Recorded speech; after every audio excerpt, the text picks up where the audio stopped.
Should we start it right now? Should we start Yeah. the review? Should we start the review right now? I Right hope you meow. already started, and this will end up in the video.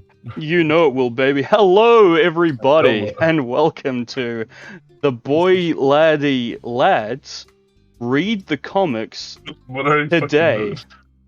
Sorry, any fucking comments? Hello, And welcome to another comic book review from the boys. It's me, Booster, and Shabby and Pickles. I'm have not the Booster, best that's intros. him. I had to fucking took over, because this guy. Because this guy is fucking useless in intros. And This today we have read Umbrella Academy, particularly the first volume. What is it called? Apocalypse Suite, which is comprised of the first 6 issues of the Umbrella Academy. This was Pickles' choice. He was desperate. He was begging us to read it, right? Because he's like, "Oh boys, watch the Umbrella Academy with me." We said no. So we read it instead. So Pickles, why this one? Why did you want us to read it so badly? Well, I thought we should have read it because I think, even though the series is a bit similar, the comic is far superior in my opinion. 100%. They should also call it the Incest Academy. Oh, yeah, there is a lot. It's even more incest than the comic, to be honest. As well in the comics. For me, it reminds me of a bit of Hellboy mixed with X-Men, if you know what I mean. Like the art style? Pretty Yeah, perfect assessment, to be honest, with a little more quirkiness to it. It's very quirky. It's written This by does one quirk Gerard well. Way. Right. We're already fucking jumping in there, sorry Pickles. This does quirky well. Right? Yeah, this is it's the very- first it's very book that was quirky. quirky, and I fucking loved the quirkiness of it. Yeah, this is like old school punk quirky, not Scott Pilgrim, a Tumblr, I'm so fucking random quirky. Yeah. Right, Well, and it works so well. Yeah, it does. It's written by Gerard Way. If people don't know who that is, he was a singer of My Chemical Romance, wasn't he? Teenagers scare the living shit out of me. But originally, if people didn't know, he wanted to be a comic writer. So now he's had the opportunity to write his own thing, which was Umbrella Academy. He got famous through one medium first, and then just weaseled his way into the comic industry. I can respect that. So is this his first thing that he wrote? Yeah. Like, Yeah. He fucking smashed it out of the park on the first try. It's because he really wanted to work for Marvel, I believe. He wanted to work on X-Men, I think. That makes so much sense. A lot. So yeah, basically, the story is basically about these children that are born mysteriously out of nowhere. And the thing that's funny about it is like, oh my god, this is a weird thing that happened. These kids were just born out of nothing. Whilst there's a picture of a boxing match between a man and a space octopus. And the weird thing is about babies being born. I just thought that bit was funny. And there's a rich guy called Highgreaves. As he goes round, he adopts all these children. And they just go straight into it with him. There's like, yeah, he's a space alien, whatever. Fuck you, you know. There are a few moments in this comic that are like that, right? They just drop something on you, then just refuse to elaborate. We're moving on. Yeah, they say he's a space alien. They don't even elaborate on it. Like throughout the whole volume, he's just basically like a regular dude. Yeah, that's dropped on like what, the 3rd page in the series, right? In the Netflix series, that's like a massive spoiler. Season. That's like it's practically at the end of season 2, right? Where they reveal it has a big twist. Oh, he's a space alien. What could that be about? In this comic, they're just like, boom, space alien. Figure it out later, nerd. Might not even mean anything. It probably means nothing, to be honest. That's just what this comic's like. Yeah, and he adopts them all.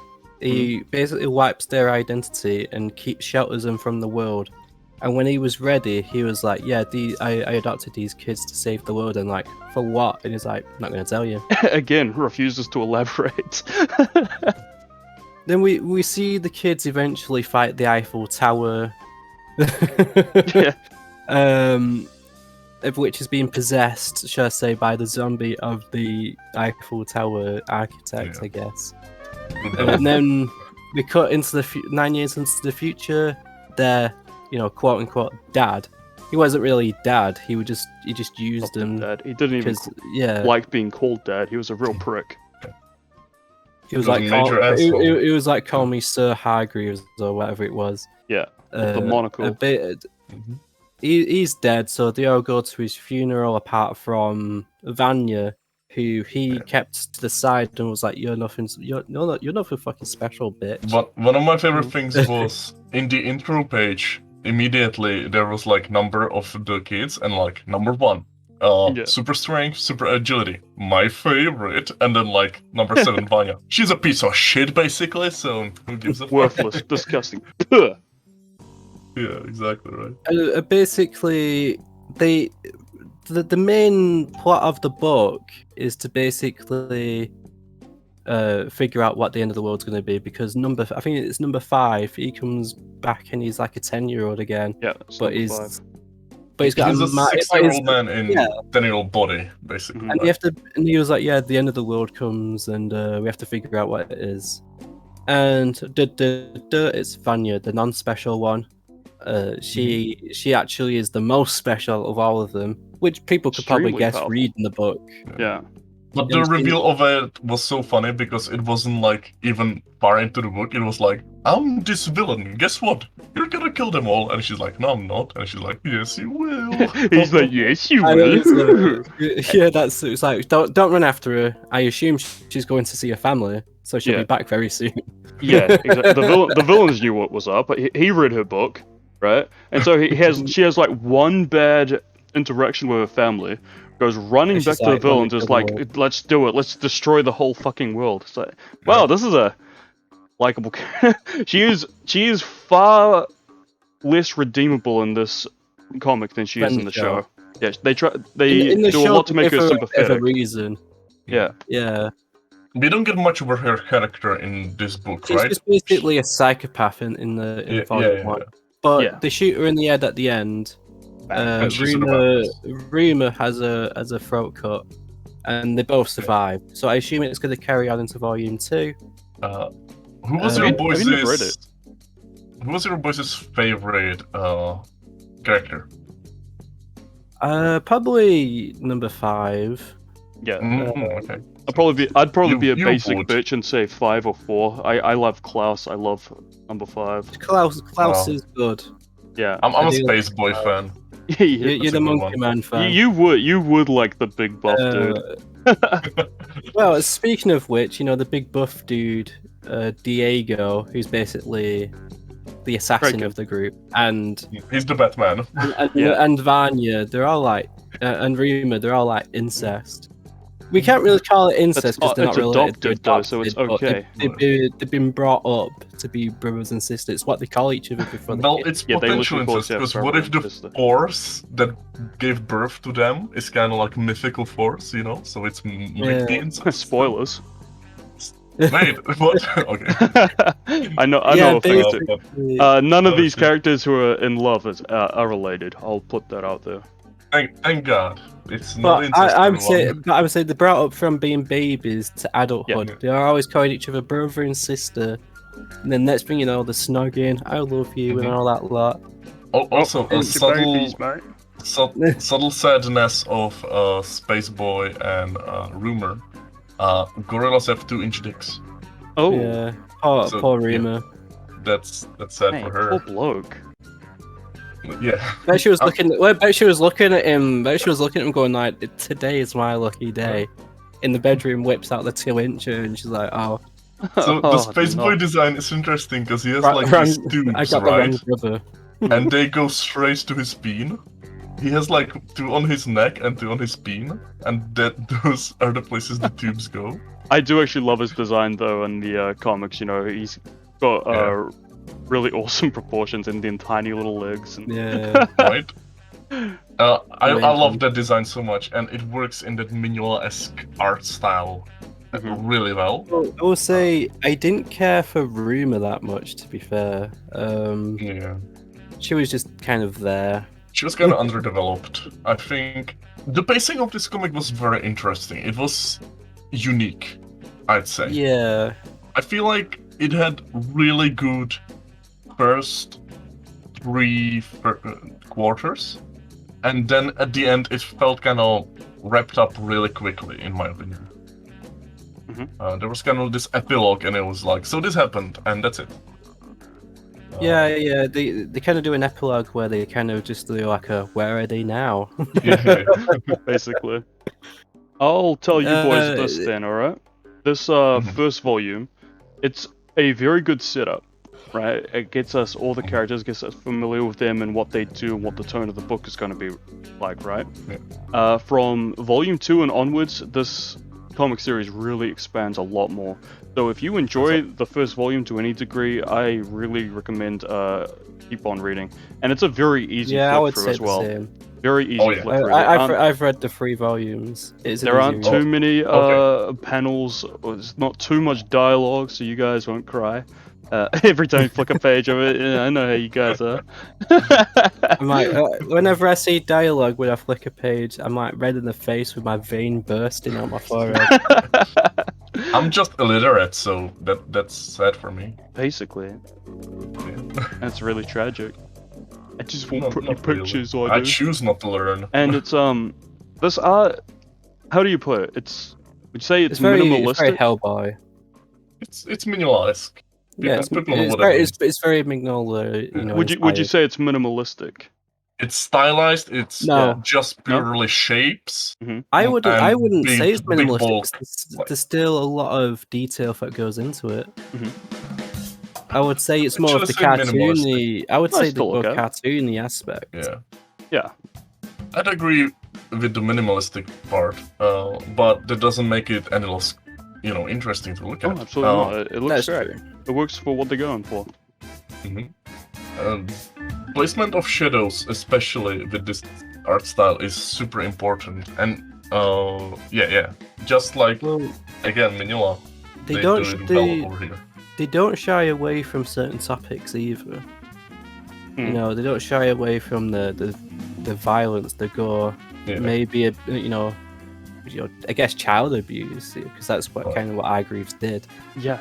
Also, spoiler alert: the monkey Butler dies, and I was upset by that. It is a bummer. He's thrown away just so haphazardly. They definitely handle something like that there in the Netflix. Yeah. in this thing, he's like such a little sweet thing, and then just boom, the back of his head fucking explodes. It's horrible. I have a theory on this, right? Though, isn't it? Yeah.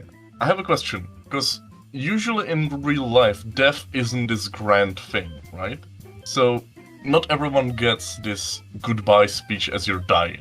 So it was brutal, and he's a great character, but would you want him to have this extended death scene like number 5? No. He must protect your family or shit?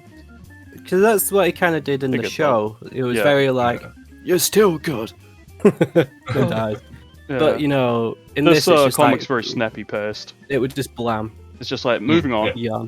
We blew up his head. Moving on. Don't think about it too much. He's gone. She blows his head off, and she's like, "Oh, that was a good warm up." Yeah, hope you weren't attached to that character. Bye. Do you like Vanya's design when she's kind of like?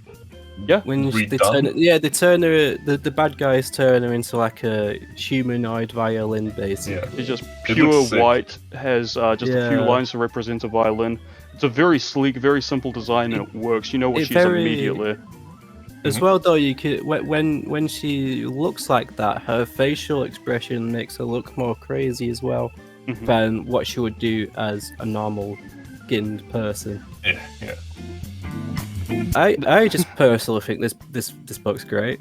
I love it. It is absolutely great. There's this awesome scene where Diego, the Batman guy, right? There's this commissioner who goes sit in his car. And he's like, "No common fishes." He's like, "Oh god." That guy was definitely like Gordon. Gordon, yeah, he's definitely fucking Gordon. My favorite thing was they have this car ride, and the car is literally cartoony car, like jumping over little hills. While they have this like super dark conversation. It's like that's the thing that's the book being quirky and funny. It just does everything so well. It's good fun. Good fun. You'd think this guy had made a few comics in his time reading this, right? Yeah, you'd think that he was like some sort of, experienced pro. But he's a But loser, just do, like do you us. think do you think him being a musician kind of helps out, because a musician songwriter kind of knows how the flow of words go, basically, because they know the midpoints, the end points, and stuff like that. Do you think that kind of helps? It's an interesting observation. I don't know if there's any correlation, but it's an interesting observation. Well, Either way, main villain is a musician. Yeah, is the orchestra. And a Who teenager just- that scares the shit out of him. as soon as Vanya gets her powers, she kills him. Yeah. Yeah, she's totally fucking irredeemable. It's so funny, because it's like whenever they kill off a character, it's like, okay, bye. Okay, bye, we're done. Don't even clean up the mess. Did you guys have anything bad to say about it? Any criticisms? For me, kind of quickly wrapped up at the end, but that's literally it. I would agree. You know what's funny? I would say if they left out the epilogue, I think that would have been fine. Just leave it on that note. You know what I mean? Probably. Yeah. A little button on it wouldn't be bad, you know. I don't know if this would be. Button. I don't know if this would be really pretentious to say, but I feel a lot of this comic's strengths are also its weaknesses. You know what I mean? So in one thing where it just is snappy and refuses to elaborate, right? It's kind of a cool thing it's got going for it, adds to its quirkiness, but it's also like, it makes the comic feel shallow in places, right? And to one degree, you have the more simplistic art, and... no, never mind. That's not really a weakness. I like the art. So, I haven't read past the first volume. Will it be explained? Because it's kind of like set up in this quirkiness. So will it be... Okay. Yeah, let's just say, yeah.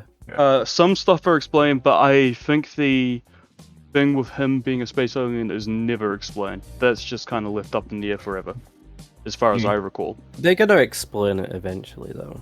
We'll see. Because Gerard Way is gonna want to make this like a continued series, so I can just see it going on for like another 10 volumes. Then I hope so. I hope he's still working on it. I assume so. I think Volume 3. I think you could have ordered it this year or last year. That's an interesting thing, because this is fairly recent. You know. Volume 3 is very recent. That came out last year, or the year before. And it already has like a Netflix show, so he's doing pretty well for himself. It's a great comic book. Yeah, I honestly don't really have anything bad to say about it. It's quirky. I love quirky. You know, it's art inspired by Mignola, which I love. You know, I have literally nothing bad to say about it. Maybe they didn't really need to do the epilogue. Yeah. So, for me, let's rate it, right? Rate it? Okay. Ready? Let's grade it. Ready? 3, 2, 1, go. 9.5. 8 out of 10. 9.5. Oh, damn, that's high. Damn, Yeah, Mr. Piece of shit. How dare. what was your score, Shabby? 9.5. Oh my, Oh, we man. went for the same one. I went for an 8. Okay, you know what? Fine. 8.5. There, I bumped up a little bit more. Peer pressure wins You know what? again. You know what? 10 out of 10. Perfect book. In the Damn it. video. Damn it. No. I think Brewster's got a bit of bias. Bit of That's why I bias? didn't like it. Yeah. What makes you He's not think that? Daredevil. It's just twist that we hated his books, so now he's like, You didn't hate my books, you liked one of them. yeah, we didn't care for time guy who has everything. I'm just like, The guy who has everything, I like that. you know, the guy who has everything. I said, The simp that has everything. So I did really like this comic. I liked it a lot, in fact. But like I said, it feels slightly shallow in places. I can't explain it. It's missing something. It's missing some oomph. It's missing some depth. It's missing some sex to it. But other than that, it knows what it is, right? It does. You wanted to see it does Monkey it, Dick, and it but, succeeds, right? Yeah. So yeah. That's I pretty just think it hits all the right beats. I guess the oomph you're looking for isn't until issue 5 where there's the big finale. So I kind of guess where Booster's coming from. So, But like I said, this is kind of like a very Hellboy-esque. It's not going to be those books where it's just going to be oomph throughout the entire thing. You know, that's why I say it's very Mignola, Hellboy / X-Men. I just had a really good like gut feeling while reading it, and that's good when reading comics. You know, you're like, good comic. Oh, my guts felt yummy. I think you can't really quantify that. You just go like, this is. "It's a good comic." I think this is a very classic comic, modern comic. You know. Very much so. Yeah, I would go. Yeah, I think this is a classic. But I'm. You know, 10 years from now, people are going to be talking about it. I've read it about 3 times. I've read it once because I have good memory and not that much time.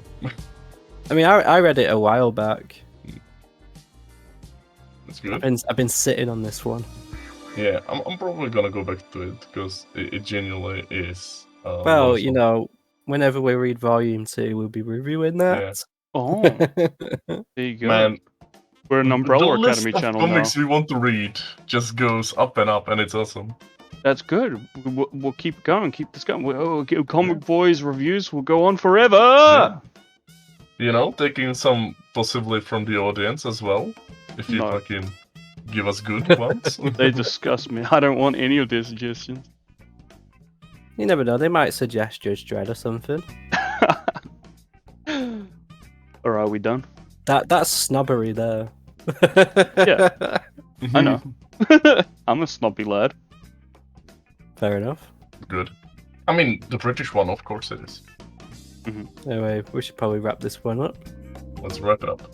Okay, bye. Cheerio, folks. I love you. Mwah.